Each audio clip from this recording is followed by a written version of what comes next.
Hey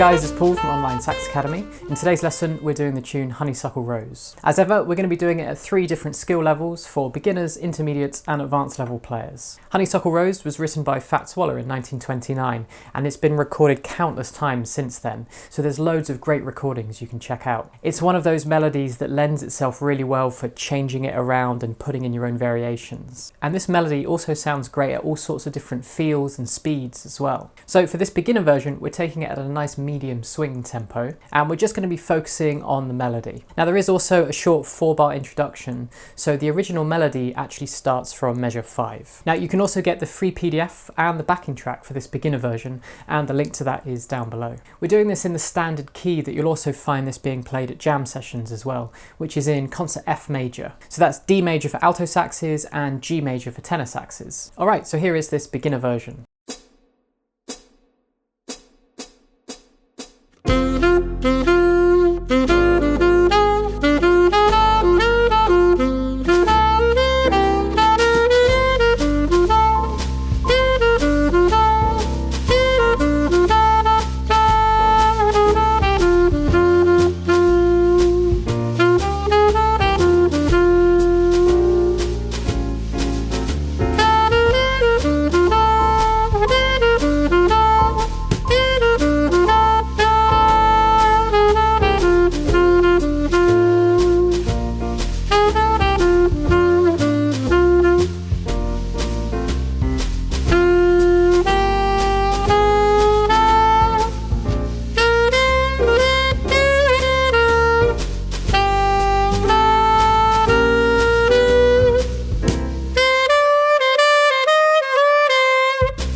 Okay, moving on to the intermediate version, we're going up a bit in speed to around 140 BPM. We're staying in that standard key, but now we're going to extend it and include an improvised solo. Now, if you're currently learning how to improvise, you'll see that Honeysuckle Rose has a lot of short 2/5s, particularly in the first 4 measures. And short 2/5s are a great place to start building your jazz language. So if there's any phrases there you like the sound of, you can take those and start to learn them and apply them in your own solos. Now, if you're not sure how to improvise, over at Online Sax Academy, I have a course that steps you through right from the very beginning all the way up to improvising over standards like this. And that course and everything else on the site is available for premium members. And the full PDF and backing track for this intermediate version is also available to download for premium members. Alright, so here is this intermediate version.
main difference between the intermediate and the advanced version is basically the speed. We're going up to 180 BPM. It's got another introduction. It's over those same 4 chords but a different phrase, and I found that quite a good exercise for myself actually, to write these different phrases over the 4 chords. And that's something, if you're a little bit more advanced, you can explore doing yourself. See if you can write your own 4-bar introduction over those chords. You'll see the melody is varied even more. There's even a section where we step up a semitone, which is quite a common kind of reharmonization. Now, as this is quite a bit faster, I definitely recommend taking advantage of YouTube's newer playback speed settings, which give you a bit more control. All right, so here is this advanced version.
Alright, so don't forget you can grab the free PDF and the backing track for that beginner version. And do check out everything we have at Online Sax Academy, along with all the courses and step-by-step lessons. There's also an amazing community of sax players that you can get involved with, ask questions, connect with me and other members. And it can be a great way to inspire your practicing and playing. If you're new to the channel, hit subscribe so you don't miss out on future lessons, and I'll see you guys soon.